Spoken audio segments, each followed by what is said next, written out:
अकोला जिल्हा परिषदेकडून 2026-2027 चा अर्थसंकल्प सादर करण्यात आला आहे।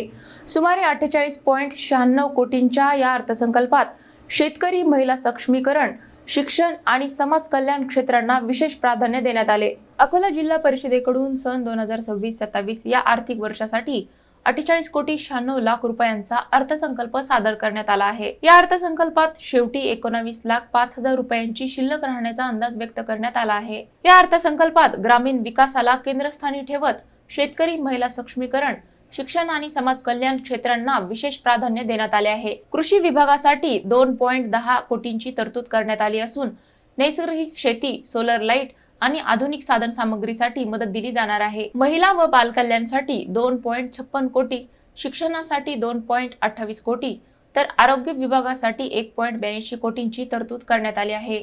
ग्रामीण पाणी पुरवठा विभागाला सर्वाधिक 16.07 कोटींचा निधी देण्यात आला आहे। याशिवाय NEET, JEE आणि CET पूर्व तयारी वर्ग, ड्रोनद्वारे फवारणी, सेंद्रिय शेती आणि दिव्यांगांसाठी विशेष योजना यांचाही समावेश करण्यात आला आहे। या अर्थसंकल्पामुळे जिल्ह्यातील सर्वांगीण विकासाला चालना मिळणार असल्याचा विश्वास व्यक्त केला जात आहे।